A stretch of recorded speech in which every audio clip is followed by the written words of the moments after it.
interessante é que o pai mandou dar o anel para o filho. Além da melhor roupa, o pai estava dizendo: olha, além de eu vestir ele como um príncipe, eu estou dando autoridade no meu nome. Eu estou constituindo para ele autoridade no meu nome, para ele usar o meu nome. E aí nós vamos observar Gênesis capítulo 38, 18, Gênesis capítulo 41, 42, Esther capítulo 10, 3, 10, Tiago 2, 2, Gênesis 38, 18. Nós vamos observar que verdadeiramente este anel, ele traz a propriedade e a autoridade da família. E geralmente só tinha esse anel, sabe quem? O primogênito. Era ele que recebia o anel do pai, porque ele cuidava do clã, da família. Ele era o representante oficial do pai depois da sua morte. Mas aqui o pai manda dar para o filho caçula, e que não havia se arrependido. Pode ler, meu querido. 38, 18, né? Então ele disse: que penhor é que te darei? E ela disse: o teu selo, ou seja, o teu anel. Eu quero a autoridade do teu nome. Pode continuar. E o teu lenço. E o teu cajado que está na tua mão. Ela pediu tudo. Aqui é Tamar pedindo para Judá. Judá bonitão. Tamar, sua nora, precisava suscitar descendência para os seus filhos. Os filhos de Judá Deus matou, porque o cabra tinha relação com a mulher, e na hora do coito mesmo ele tirava o menino para fora, sem vergonha. Deus matou sem vergonha. E aí o que ficou? Judá tinha um filho caçula. Quando ele ficar mais velho eu trago, e ele vai suscitar descendência em você. E Tamar ficou aguardando, e nada do homem trazer o filho para ela suscitar descendência. E ela sofrendo porque ela não podia casar com ninguém, porque ela estava sob o poder da família de Judá. E agora, o que ela fez? Decidiu. Ela ficou sabendo que ele ia passar num certo local, e ela se vestiu como uma prostituta e manteve relação com ele. E aí, como ele não tinha o que pagar, como pagar, ela falou: agora eu peguei ele. Aqui, como se diz aqui, peguei ele pelo fundo das orpas, né? Peguei ele. Dá-me o teu anel, aquilo que constitui autoridade no teu nome. Primeira coisa que ela pediu: eu quero a autoridade no teu nome. Me dá o lenço e me dá também o teu bordão, o teu cajado. Por quê? Porque ela sabia que quando ela houvesse de falar para ele, ele reconheceria que aquele anel era dele, que aquele lenço era dele, e que aquele bordão era dele. Mas principalmente por causa do anel que tinha o selo da sua família, que representava a autoridade. Rubem também era desligado com esse negócio de autoridade, não estava muito preocupado não. O cabra dá o anel dele, a autoridade do nome dele para qualquer pessoa. Aquele anel deveria ser entregue somente para o primogênito dele, mas ele entregou para uma prostituta, porque até então Tamar ali estava vestida como uma prostituta. E agora o que eu observo nisso? A responsabilidade que alguém tem com o nome da família. Porque Rubem, quando dá o anel, ele não está dando só o que representa ele, mas é o que representa toda a família. Aí eu quero que você me entenda o seguinte: o que acontece hoje? Tem muitos crentes hoje que receberam esse anel. Na verdade, todos nós recebemos esse anel. Mas principalmente para alguns que têm esse anel e que representam a família, mas que não são da família. O anel foi entregue na mão de homens prostitutos, mulheres prostitutas. Mas como que o senhor fala assim? Eu estou falando acerca do evangelho. Eu quero que você entenda que a autoridade Jesus deu. Ele deu para os seus discípulos: em meu nome expulsarão demônios, em meu nome vocês vão curar os enfermos. Isso é a autoridade, é o meu selo, é o meu anel que eu estou dando. Espera aí, pastor, faça eu entender esse negócio aí. Então o anel que o filho pródigo recebeu era a autoridade da parte de Deus?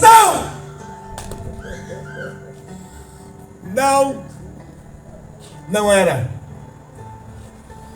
Como que o senhor fala que não é? É só você analisar Mateus capítulo 7, 21 e 22. Alguém lê o versículo 22 para mim, por gentileza.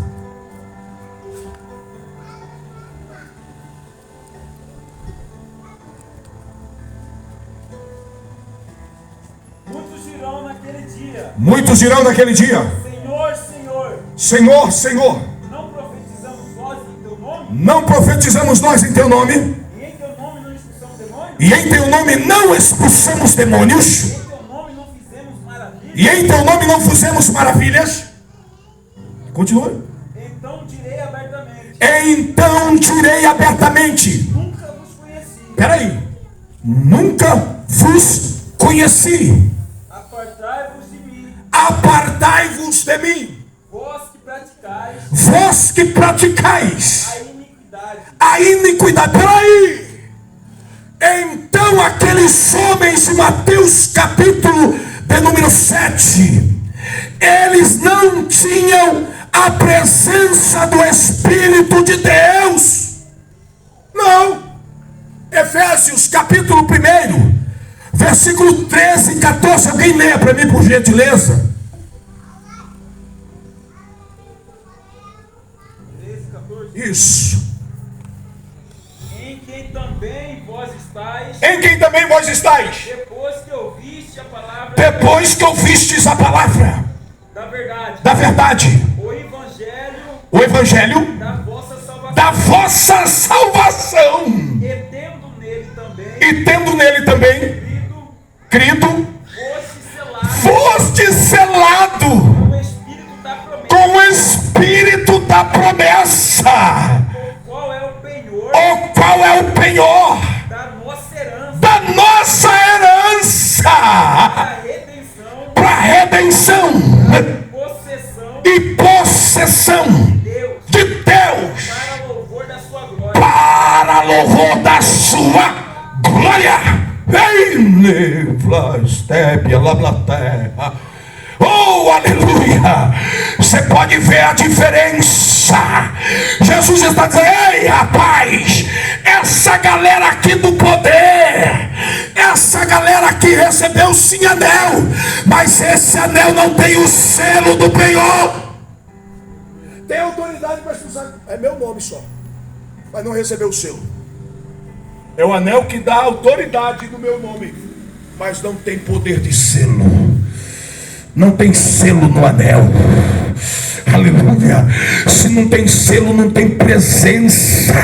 Tem até poder através do nome, mas não tem presença. Se não tem presença, não tem fruto. Se não tem fruto, não tem glória. Porque a glória do Espírito Santo é através de frutos. Porque é através de frutos. Mateus capítulo de número 5, Jesus diz assim: vós sois a luz do mundo. E Jesus ainda diz: vós sois a luz do mundo, e não se esconde uma cidade edificada sobre um monte. Não se pega uma luz que está no velador e coloca debaixo do alqueire. Não faz, isso não acontece. Jesus falou: olha, a luz, ela tem que ser colocada em cima do velador, para dar luz para toda a casa. Então vocês vão gerar boas obras, e as suas obras vão resplandecer diante dos homens. E as obras, quando resplandecerem diante dos homens, os homens vão glorificar o Pai. As obras geram glória para o Pai. O fruto gera louvor para o Pai. Só que hoje as pessoas estão em busca de poder. Assim diz o Senhor: sai dele, demônio. Deus manda te dizer que vai acontecer isso. Deus está mais preocupado com esse tipo de poder. Estão as lives, irmão, chega a ser um negócio angustiante. É tanta balela, é tanta conversa fiada, e as lives estão cheias de 200 e poucas pessoas ouvindo o cabra dizer: Deus está mostrando isso. Não está mostrando nada. Conversa fiada. Está precisando é poder de Deus, é presença, é selo, é glória. Tem anel, mas não tem selo. Tem anel, mas não tem presença, o selo do penhor. Do que adianta o pai dar um baita anelzão no seu dedo? Você tem autoridade, e você ir lá expulsar demônio, e você ir lá e repreender o mal, pessoas levantarem da cadeira de roda, e Jesus olhar depois para você e falar: ei, aparta-te de mim, rapaz. Como que é, pai? O Senhor me deu veste, o Senhor me deu selo, e o Senhor me deu sandália. Agora como o Senhor fala para me apartar do Senhor? Se foi o Senhor que me deu, não te conheço. Você pratica iniquidade. Você não se arrepende dos pecados. Você não se volta para mim. Você não toma uma direção contrária aos teus erros. E aí? O filhinho do papai tem anelzão no dedo, cheio de poder de Jeová.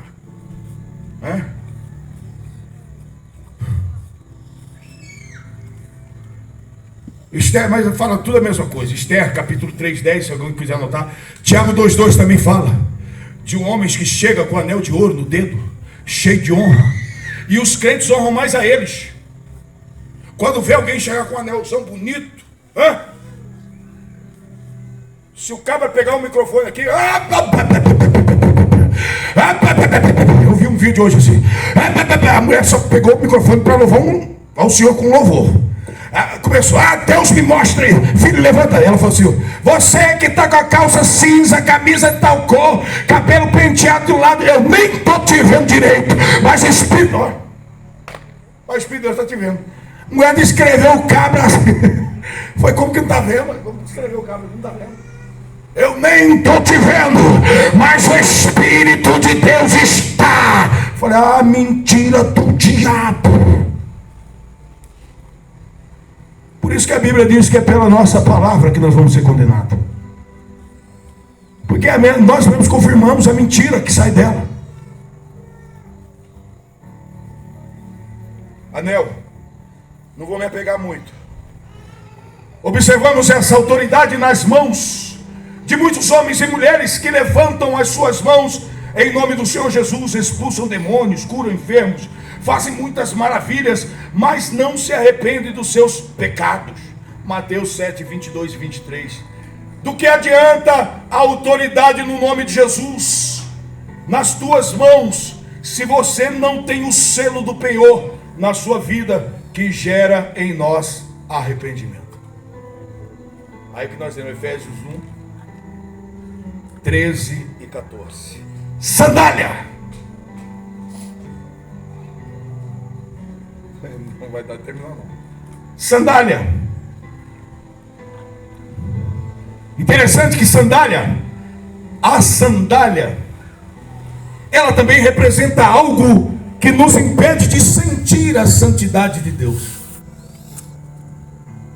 Por isso Deus ordena em que em determinados momentos nós temos que tirá-la, ao invés de calçá-la. Êxodo capítulo 3:5, Lucas 10:4, Eclesiastes, vou deixar Eclesiastes por último, João 13, versículo, eu não anotei aqui, mas já vejo. Pode ler.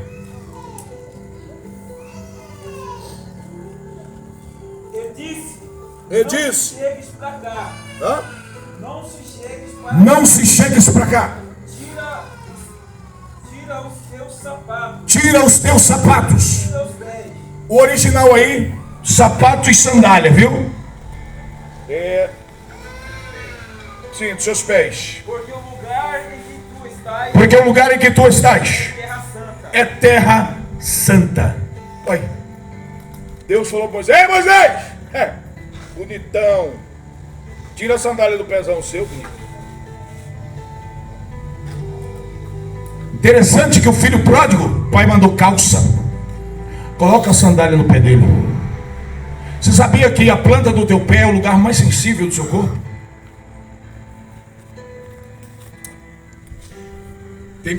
Existe alguns tipos de tratamentos que se fazem através dos pontos que existem na palma dos teus pés. E também se reconhece doenças. Por isso que criança tem o como fala? Teste do pezinho. E é na planta dos pés. Porque é um lugar que tem muita sensibilidade. Deus, quando disse: ei, Moisés, tira a sandália do pé, é como se Deus falasse: você precisa sentir a minha santidade. Você precisa sentir, rapaz, que aqui o buraco é mais embaixo. E com essa sandalhona sua aí, você não vai sentir. Mas o filho pródigo, ele não queria sentir a santidade do pai. Por isso que o pai falou: coloca a sandália no pé dele. Põe a sandalhona no pé dele. Mas espera aí, sandália também representa a pregação do evangelho, a autoridade do evangelho. Mas espera aí, esses homens, a roupa, o anel e a sandália, ela está muito bem incluída no texto de Mateus capítulo 7, 21, 22 e 23. Porque esses homens que ali estão, eles tinham vestimenta, anel e sandália. Eles tinham o poder da pregação. Eles tinham o poder das narrativas bíblicas.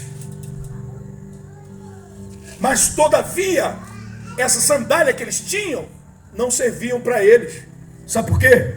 Porque eles nunca tiravam ela para sentir a santidade de Deus. E Jesus ensinou isso para os seus discípulos.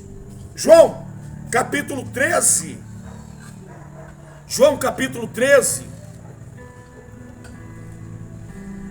Versículo de número 5 diz assim: depois pôs água numa bacia e começou a lavar os seus pés aos discípulos e enxugar-lhes com a toalha com que estava cingido. Espera aí, a água aqui representa a palavra que limpa, que purifica. Aí Jesus tirou o sandalhão dos discípulos. Tirou mesmo, mas tirou. Por quê? Sabe por que Jesus tirou? Até para mandar eles pregarem a palavra. Jesus falou: é melhor vocês ir descalço do que com sandália. Por que descalço? Porque vocês têm que sentir a santidade do Espírito de Deus. Leia para mim Lucas capítulo 10, versículo 4. Aleluia. Pode ler. Nós já vamos encerrar. E não leveis bolsa, nem alforjes, nem sandálias.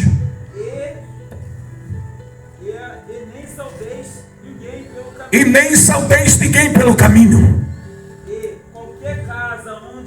E qualquer casa onde entrardes, dizei primeiro: Pai paz seja nesta casa.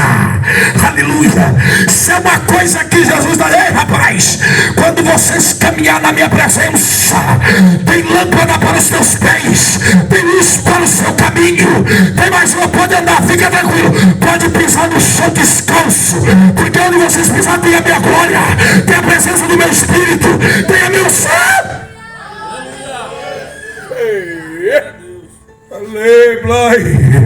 E tem mais uma, quando você chegar na casa, pode dizer: paz seja convosco. Você fica imaginando o cabra chegando cheio de Deus, batendo na tua casa. Ele fala: eu vou ficar nessa casa aqui. Ele bate lá, depois você abre a porta assim, ele já levanta o mãozão e fala: paz seja convosco. Você sente aquela arrepio e fala: meu Deus, tem poder de Deus aí, pode entrar, irmão, pode entrar. Já estou sentindo a presença, já estou sentindo a glória, já estou sentindo a unção do Espírito, já quero falar, eu posso falar, eu já posso falar em língua, eu já posso dar glória, eu já posso dar aleluia, eu já posso. O que, irmão? Santidade tem que sentir ela. A santidade, ela tem que fluir de dentro para fora.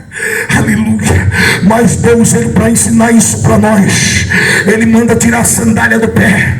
Você tem que sentir ela, porque ela vai entrar, ela vai consumir tudo aquilo que não me agrada, e ela vai produzir algo de dentro para fora em você.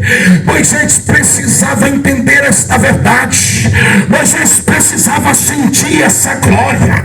Não bastava ver uma sarça ardendo de fogo, não. Ele tinha que sentir a glória através da santidade de Deus.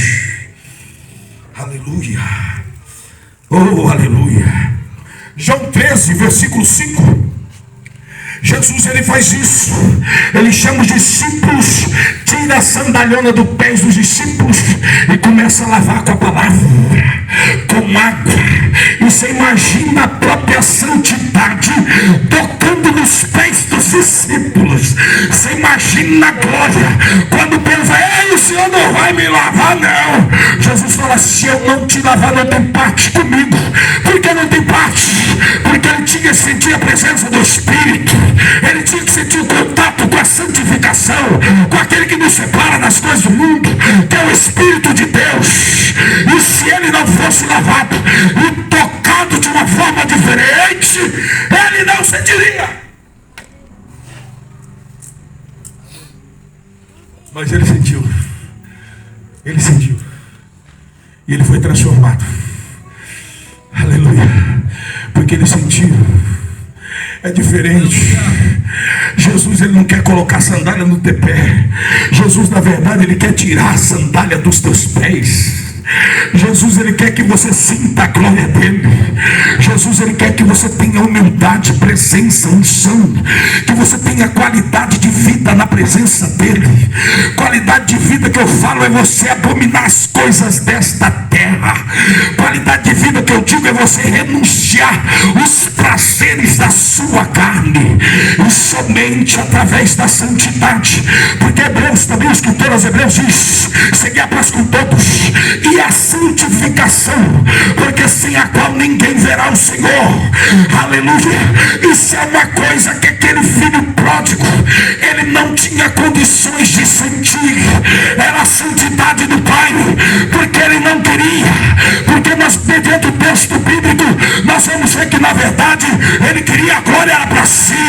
Porque se ele quiser, não, Pai, eu preciso sentir a tua presença, comunhão com o Senhor. Me deixa ficar descalço na tua casa, me deixa ficar descalço na tua presença. Eu quero ser cheio da tua glória, eu quero ser cheio da tua presença. Eu preciso sentir, glória a Deus, a tua santidade. Aleluia. Louvado é o nosso Deus. Oh, glória. Queridos, vamos encerrar. Aleluia. Temos que analisar ainda as parábolas citadas pelo Senhor Jesus após a parábola do filho pródigo, que na verdade pródigo é dissipar, né? Dissipar seus bens, gastador, pois poderemos entender melhor o contexto bíblico se nós analisarmos o texto do mordomo infiel, conforme está descrito no Evangelho segundo Lucas, capítulo de número 16. Já vou encerrar. Capítulo de número 16, versículo 1 diz assim: e dizia também aos seus discípulos: havia um certo homem rico, o qual tinha uma mordomia, o qual tinha um mordomo, e este foi acusado perante ele de dissipar os seus bens. Espera aí, dissipar bens significa o quê? Pródigo. Interessante, né? Jesus agora faz uma parábola que vai falar de alguém que dissipa bens. Interessante. Logo depois da parábola do filho pródigo, de um mordomo infiel que dissipava os bens de alguém. E a Bíblia ainda diz que esse mordomo era prudente, porque quando o seu senhor confrontou ele, falou: rapaz, quero prestar conta com meus bens. E ele viu que o seu senhor descobriu que ele era infiel. Ele falou: agora eu tenho que fazer alguma coisa, porque eu não consigo trabalhar. Olha a visão do filho pródigo. Eu não sou homem que gosta de trabalhar. E mendigar, eu não vou mendigar. Eu não gosto de fazer essas coisas. O que eu vou fazer? Já sei. Vou chamar os devedores do meu senhor, e vou aplacar a dívida deles. Ei, vem aqui. Você está devendo, senhor? Estou. Está devendo o quê? Você está devendo tanto. Ah, é? Então põe aí tal valor. Diminuir 50%. Ei, você está devendo tanto? Estou devendo tanto. Ah, então põe aí tanto valor. Diminuir 20%. E ele começou a fazer isso. E aí, Jesus, ele olha e admira, na parábola, ele admira a inteligência do mordomo. Porque ele, no seu erro, ele agiu com prudência. Por isso que a Bíblia diz que os filhos das trevas são mais prudentes do que o da luz. E ele agindo com essa eficácia, então a Bíblia diz que ele participará. Olha aqui. E louvou aquele, versículo 8, e louvou aquele o Senhor, o injusto mordomo, por haver procedido prudentemente, porque os filhos deste mundo são mais prudentes na sua geração do que os filhos da luz. E eu vos digo: granjeai amigos com as riquezas da injustiça,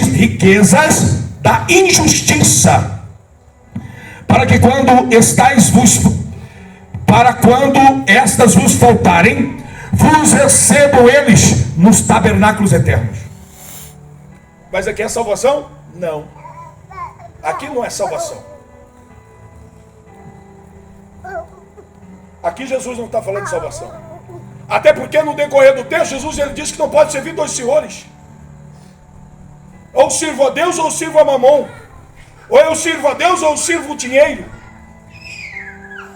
Jesus ele está sendo específico aqui nesta situação. Jesus ele diz que quem é fiel no mínimo também é fiel no muito. Quem é injusto no mínimo também é injusto no muito. E esse mordomo era infiel. E não tinha. Tem salvação para ele aqui nesse texto? Não. Porque a Bíblia aqui diz: ou serve a Deus ou serve Mamon. Servir os dois da salvação? Não. Ou é um ou é outro. Depois, e olha, para os irmãos entenderem, Jesus ele demonstra no decorrer do texto que ele estava falando para classes específicas, como os fariseus, que ali estavam observando. Versículo 14: e os fariseus, que eram avarentos, ouviam todas essas coisas e zombavam dele.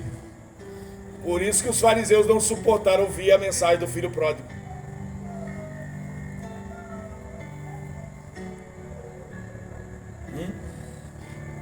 Agora, logo depois dessa narrativa, aí eu quero entrar e finalizar. A parábola que traz-nos a realidade da condenação do filho pródigo, do mordomo infiel. É a parábola do homem rico e do mendigo. Olha o que a Bíblia nos diz. Versículo 19. Ora, havia um homem rico e vestia-se de púrpura. Olha, vestia-se de púrpura e de linho finíssimo, e vivia todos os dias regalada e esplendidamente. E havia um certo mendigo chamado Lázaro, que jazia cheio de chagas à porta daquele. Lembra do irmão dele? Do filho pródigo? Quem ficou na casa do pai? Quem estava no campo trabalhando? Quem obedecia o pai em tudo? Lembra? Quem não tinha nem um bezerro para matar e comer com os amigos? Será que não é mais ou menos a situação desse mendigo? Se sentindo desprezado como um mendigo? Será que aquele filho mais velho, ele não se sentiu assim? Poxa, meu irmão tem tudo, eu não tenho nada. Meu irmão desfruta de tudo, eu não desfruto de nada. A minha vida é trabalhar, é obedecer, é cumprir os teus mandamentos. Eu não tenho nada. Assim era a vida de Lázaro. Mas a Bíblia demonstra que quando aquele homem, ele chega ao Hades, ele observa, olha só como a Bíblia é tremenda, irmão. Ele vê o seu pai, Abraão. Olha que coisa linda. Ele vê o seu pai, Abraão.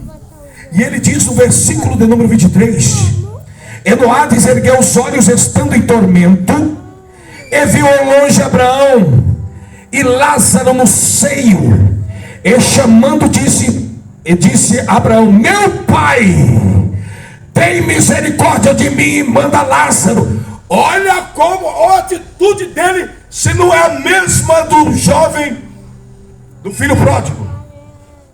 Olha se não é a mesma, para encerrarmos.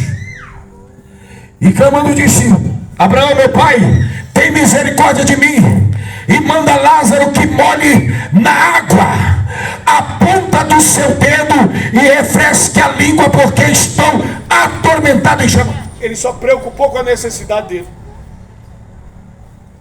Não arrependeu e preocupado com a necessidade dele. A minha necessidade é suprir a sede que eu tenho. O filho pródigo, eu tenho que voltar para casa do meu pai, porque lá tem muitos trabalhadores e lá tem fartura de pão, né? E eu vou falar para o meu pai que eu quero ser igual aos trabalhadores, né? Porque aí eu vou ter pão e pronto, acabou. A mesma atitude, preocupado somente com a sua necessidade. Em momento nenhum, aquele homem que estava falando com o pai Abraão, ele se arrependeu. Olha o que Abraão diz para ele. Versículo 25. Disse por Abraão: filho, lembra-te de que recebestes os teus bens em tua vida, e Lázaro somente males, e agora este é consolado e tu atormentado. Pai, dá-me a parte da fazenda que me pertence. Você recebeu tudo que você queria em vida. Tem pessoas que choraram, clamaram, oraram, jejuaram, buscaram, obedeceram, leram a palavra e que não obtiveram o que você obteve. Mas essas vão desfrutar da consolação. Essas vão desfrutar dos benefícios eternos. Cuidado, para que você não haja como filho pródigo. Cuidado, para que você não haja como mordomo infiel. Cuidado, para que você não haja como esse homem rico, que viveu regaladamente, com vestes esplendorosas, e com certeza ele tinha anel no dedo e sandália nos pés. A Bíblia não fala, mas pode ter certeza que ele tinha a melhor sandália no pé e o baita do anelzão no dedo. Só que esse desfrutou dos males da tormenta. Todavia Lázaro foi consolado pelo nosso Deus. E aqui eu encerro, senão nós vamos muito longe.